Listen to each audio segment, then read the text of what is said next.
saya melihat adik-adik kita sekarang ini mereka sangat lack of mentality banget.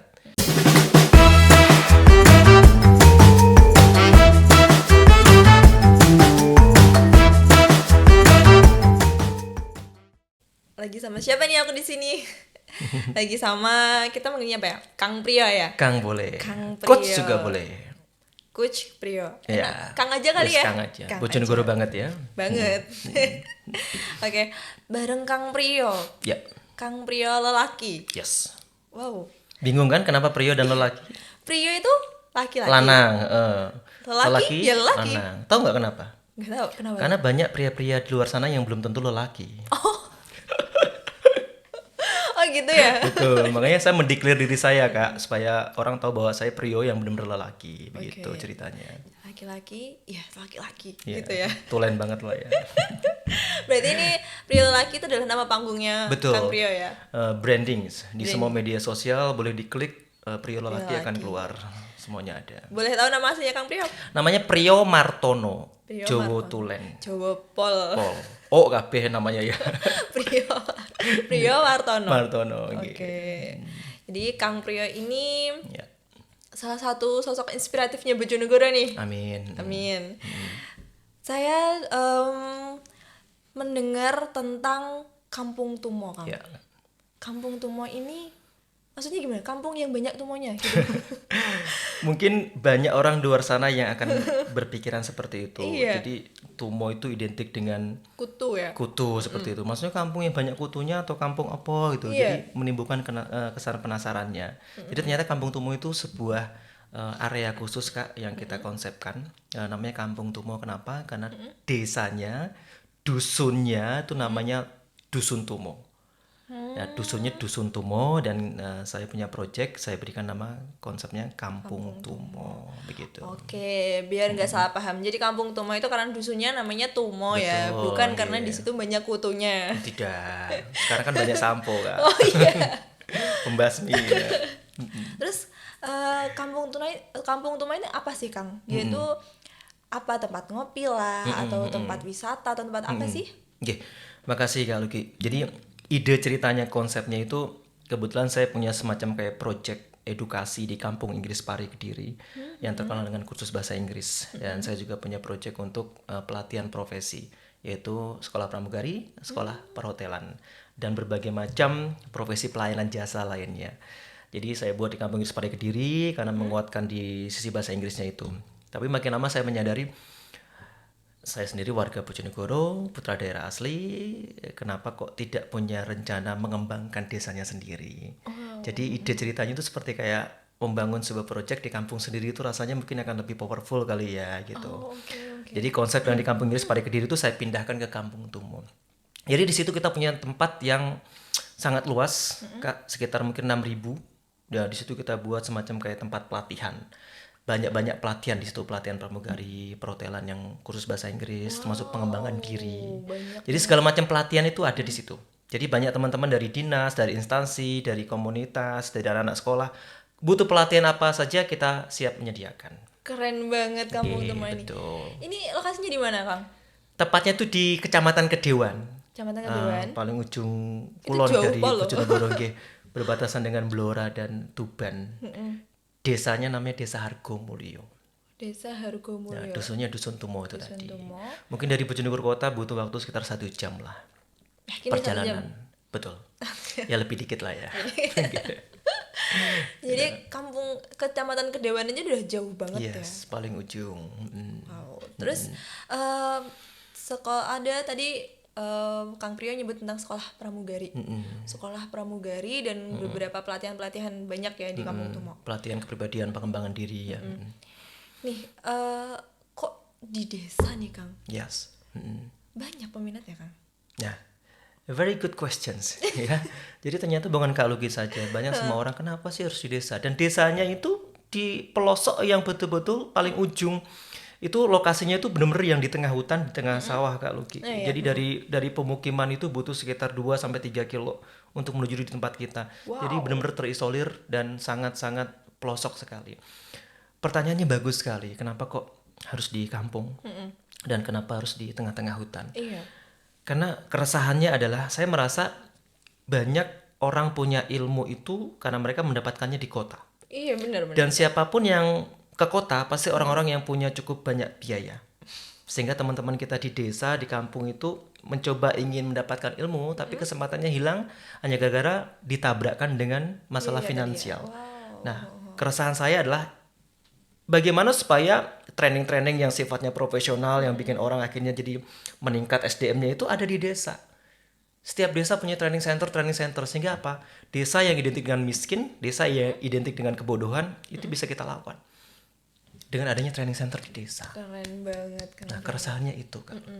Dan yang paling penting adalah kalau seandainya pelatihan, training, sekolah apapun ada di desa, itu secara tidak langsung dari sisi biaya operasionalnya pasti akan jauh lebih murah. Sehingga semua orang punya hak untuk mendapatkan materi pelatihan yang standarnya mahal, yang profesional, tapi biayanya sangat-sangat terjangkau. Itu ide keren konsepnya. banget. Oke. Ini nama apa tadi sekolah pramugarinya apa? Mas? Ya. Sekolah pramugarinya namanya kita Red Angels. Red Ya, jadi agak-agak berbau dengan bule-bule gitu ya. Oke, iya, Terus kita juga punya sekolah public speaking namanya Rockers, Bojonegoro Public Speakers. Rockers. Kita juga punya kursus bahasa Inggris namanya Mr. Jos. Dan satu lagi kita punya sekolah kepribadian yang namanya Omah Karakter. Nah, ini bajunya saya pakai, Kak. Ya. Bang promosi juga Karakter Omah nih. Karakter ya. Banyak banget ya Mas. Jadi Banyak banget. kita ke Kampung Tumo, kita wisata edukasi ya? Wisata Berarti edukasi judulnya, betul. Berarti di sana kita udah dapat banyak hal. Kalau misalnya kamu mau sekolah pramugari bisa di situ. Betul. Mau bisa bahasa Inggris bisa ke situ. Betul, Public speaking di situ gitu ya. Termasuk tadi kepribadian tadi di Omah Karakter. Banyak banget satu Ya. include ya. Yes, lengkap paket komplit. Tinggal mau pilih yang mana gitu. Terus untuk saya tertarik sama yang Red Angels ini kan. Ini kan emang apa ya, Red Angels sekolah pramugari itu identik dengan paling kota-kota besar yang punya ya. Terus Mas Kang Priyo punya gebrakan di tengah-tengah sawah, tengah-tengah hutan ya. Ada sekolah pramugari. Terus apa ya, fasilitasnya gimana Kang? Oke. Jadi ini mindset yang selama ini banyak di apa ya, bahasa saya mungkin kurang tepat sasaran. Jadi banyak orang-orang luar sana itu beranggapan bahwa kalau mau sekolah pramugari atau mendapatkan ilmu-ilmu yang sifatnya profesional tinggi itu harus di kota besar dengan fasilitas yang lengkap. Iya, Tidak. Justru yang kita butuhkan tuh sebenarnya bukan fasilitasnya Kak Luki, tapi lebih ke arah ke kurikulumnya. Bagaimana kita memberikan sebuah konsep pendidikan dan itu tepat sasaran buat orang yang sedang belajarnya. Misalkan contoh, untuk jadi pramugari yang dibutuhkan apa sih sebenarnya? Yang pertama pasti soal mental, mentality dulu. Nah, kalau mentality kita nggak perlu fasilitas. Kita belajar tentang bagaimana karakter kita dikuatkan. Justru di desa itulah tempat untuk menggonjok mental yang sebenarnya. Karena belajar hidup sederhana, belajar hidup susah, belajar tidak ada mall ya, tidak ada tempat untuk entertain. Jadi nuansa pendidikan mentalnya itu lebih kuat sekali. Nah, Dibalik nih. dibalik. Jadi nggak mesti harus fasilitas, tapi yang penting adalah kekuatan dari kurikulumnya gitu. Terus dari warga-warga sekitar nih kan, ini apa sih Kang Priyo nih, buat apa sih, buat Red Angels lah, Kampung Tumo dan lain sebagainya. Ya. Warga sekitar itu gimana tanggapannya? Entah ada penolakan lah atau langsung kayak menyambut dengan euforianya yang oke gitu. Gimana Mas? Kalau kita bicara tentang respon ya Kak, ya pasti ada plus ada yang minus ya. Kalau yang orang-orang yang mungkin berpikirnya maju positif ya dia akan tahu bahwa apa yang akan dilakukan oleh Kang Priyo ini sesuatu yang bernuansa positif lah karena demi membangun desa. Tapi bagi orang-orang yang pesimis, bagi orang-orang yang mungkin maaf secara pemikiran belum tahu arahnya kemana ya pasti akan bilang ini wong gendeng nih, wong bento ya. Opo gawe sekolah kok tengah alas, tengah hutan. Jadi memang responnya pasti agak-agak miris lah, agak-agak miring. Tapi ya kita punya tujuan positif dan saya yakin ini bisa diperjuangkan, ya anggap aja itu hanya sebatas motivasi saja. Wow. Gitu. Terus apa namanya, kan Mas Priyo ini juga aku tahu di beberapa media sosialnya Mas Priyo ini kan, Kang Priyo nih ya, Kang Priyo. aktif di dunia public speaking ya. Tadi Betul, Kang Priyo juga udah menyebutkan kalau beliau aktif di bidang public speaking. Kang Priyo udah ngisi di mana aja atau kemana aja gitu Kang? Oke. Jadi kalau kita bicara tentang teknik public speaking, jadi sebenarnya dari awal tuh senang banget berbicara. Dan kalau kita berbicara di depan banyak orang dan itu didengarkan tuh sebuah kepuasan tersendiri. Iya. Sampai akhirnya saya menekuni dunia public speaking ini dengan serius, sampai pernah mengikuti lembaga sertifikasi sebagai seorang pembicara. Itu namanya IPSA, Indonesian Professional Certification Association, ya kayak gitu-gitulah ya. Dan kita di training selama mungkin 2 minggu dengan biaya yang cukup alhamdulillah besar, karena kita mendapatkan semacam kayak gelar namanya CPS, singkatan dari Certified Public Speaker. Itu adalah salah satu wadah atau lembaga khusus bagi pembicara yang sudah berlisensi. Nah itu saya dapatkan alhamdulillah dengan gelar CPS tadi. Saya memberanikan diri untuk membuka sekolah public speaking dan punya kesempatan untuk banyak berbagi ilmu ini ke bermacam-macam instansi, dari mulai kedinasan sampai ke kampus, ke sekolah-sekolah, bahkan profesional pun pernah belajar bareng sama kita. Di bawah naungan Rockers Bojonegoro Public Speakers gitu. Keren banget. Iya, alhamdulillah Kak. Alhamdulillah. Udah lama bergelut di bidang public speaking ini, udah lama banget. Oke, sangat lama sekali. Karena ini menurut saya adalah sebuah hal yang tidak sekedar bisnis ya, tapi betul-betul mengedukasi. Karena pasti Kak Lucky miris sekali ya ketika ngelihat ada orang berbicara di depan umum, maaf mungkin sekelas pejabat, dari cara berdirinya, cara tangannya itu banyak hal-hal yang seharusnya tidak dipertontonkan, tapi mereka melakukan itu. Kenapa? Karena mungkin selama ini kita belum pernah belajar public speaking. Di materi akademik mana kita mendapatkannya? SMP, SMA, bahkan sampai jenjang kuliah pun nggak ada sih ya. public speaking. Nah inilah yang membuat akhirnya banyak orang yang ya akhirnya tidak cukup punya kemampuan berbicara. Dan disinilah kita masuk. Oke. Terus public speaking pasti erat kaitannya dengan mental building juga. Nah, Mas Prio ini pasti juga udah menjadi trainer mental building juga. Betul. Nih, ini kan sekarang tuh banyak banget fenomena unik anak muda gitu ya. Opini, pengen tahu tentang opini Kang Prio nih tentang mental anak zaman now. Mental anak zaman sekarang tuh gimana sih? Mental ya, anak zaman now. Wah ini seru sekali nih Kak. Ini kalau kita ngomongin mental terkait dengan anak-anak muda, itu bisa 2 hari 2 malam harusnya kita bahas. Kita peringkas aja. Peringkas saja ya. Jadi ini salah satu keresahan saya Kak sebagai trainer, bahwa saya melihat adik-adik kita sekarang ini mereka sangat lack of mentality banget. Kenapa? Karena memang dari pelajarannya tidak pernah dibahas bagaimana harus membangun mental. Maaf orang tua kita, guru-guru kita, dosen-dosen kita ketika mereka mengajar tuh fokusnya hanya kecerdasan akademik. Iya, setuju. Kecerdasan akademik itu fokus hanya belajar matematika, IPA, IPS, bahasa Indonesia. Sedangkan ada satu kecerdasan yang sangat penting, kita menyebutnya kecerdasan emosional.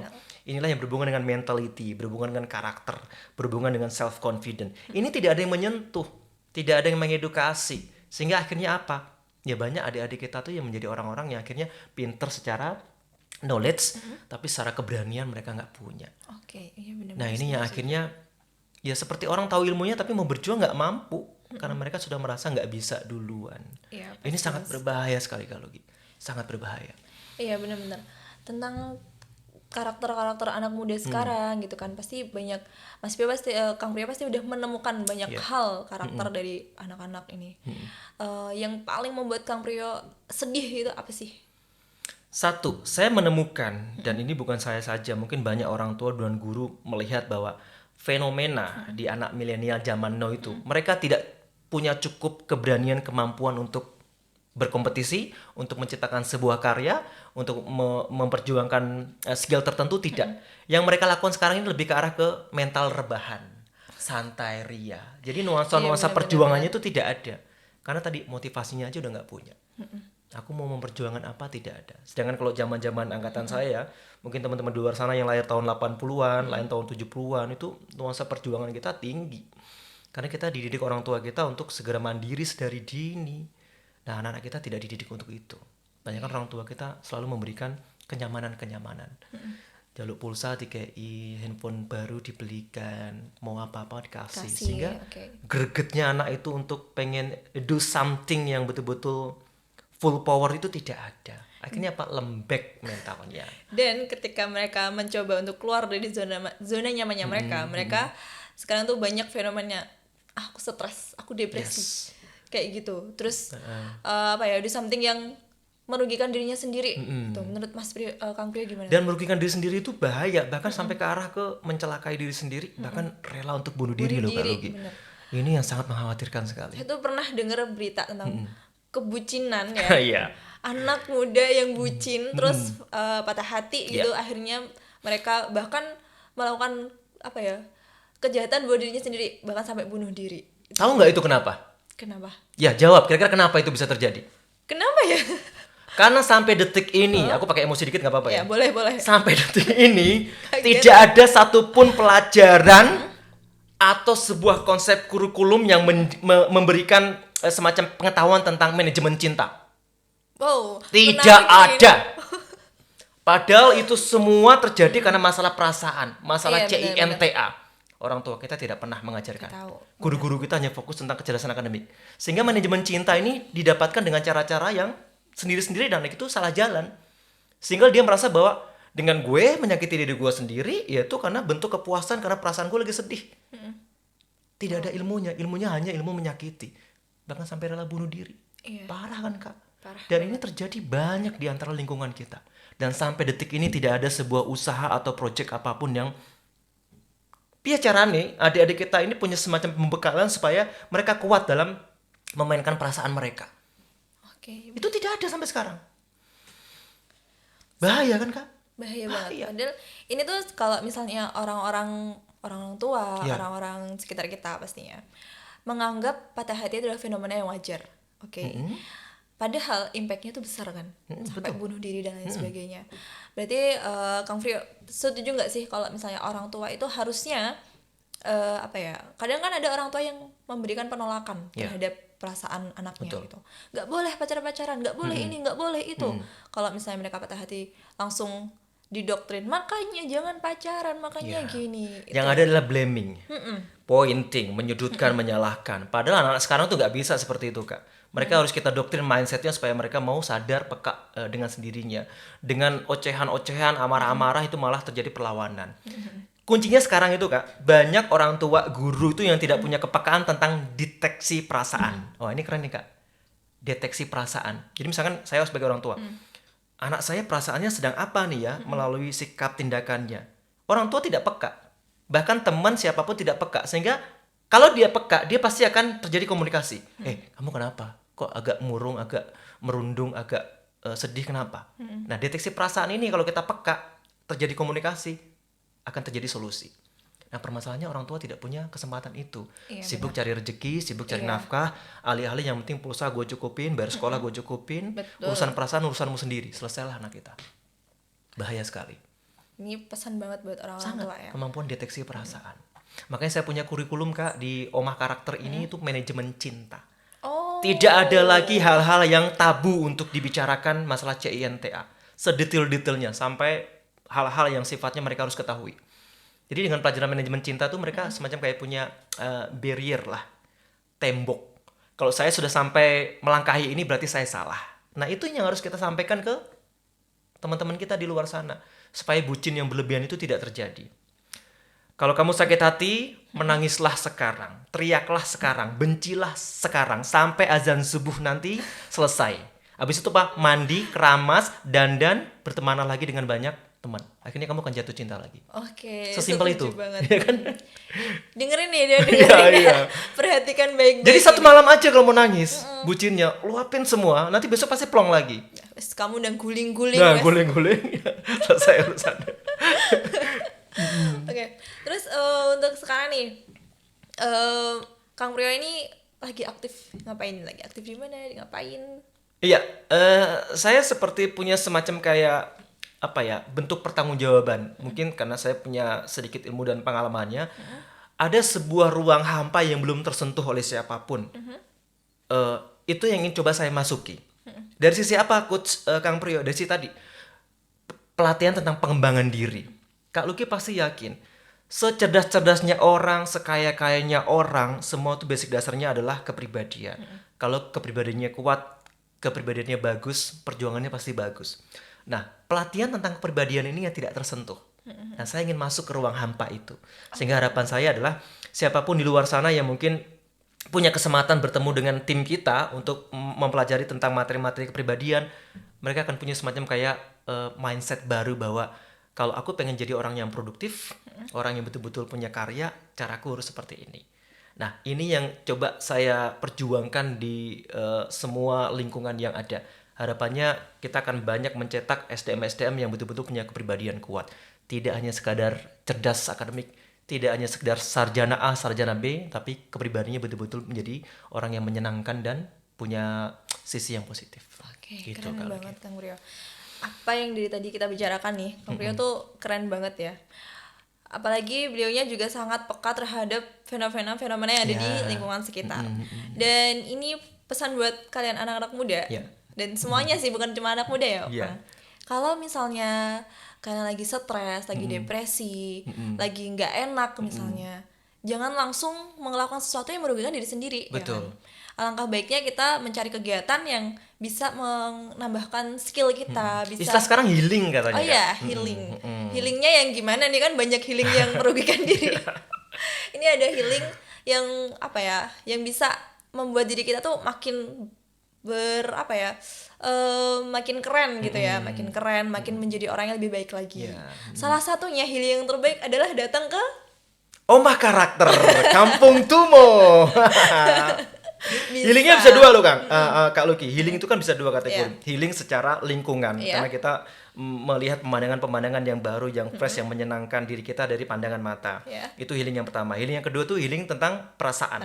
Nah, perasaannya yang kita cuci, perasaannya kita brainwash supaya bersih lagi. Melalui apa? Melalui doktrinasi pelatihan-pelatihan tadi. Jadi mungkin Omah Karakter adalah solusi yang terbaik kalau teman-teman mau healing di luar sana. nih kesini nih. Kesini ya. Omah Karakter Bojonegoro. Baru ini Kak. Oke, ini produk baru dari Kampung Tumo gitu. Betul. Power by Kampung Tumo ya. Keren banget. Jadi kalian kalau misalnya lagi capek, lagi stres, lagi depresi, lagi apa ya, idenya lagi buntu nih, langsung aja ketemu Kang Priyo di Kampung Tumo ya, Kang ya. Betul sekali. Terus untuk orang-orang tua juga yang kelihatannya anaknya lagi lagi stres juga, lagi kayaknya anakku lagi nggak baik-baik aja deh. Deteksi perasaannya tadi harus pakai. Nih, terus kalau misalnya udah nih, terus orang tua masih, aku harus ngapain ya? Ya udah bawa ke Kampung Tumo. Serahkan pada kita. Keren kita banget. masak sampai matang.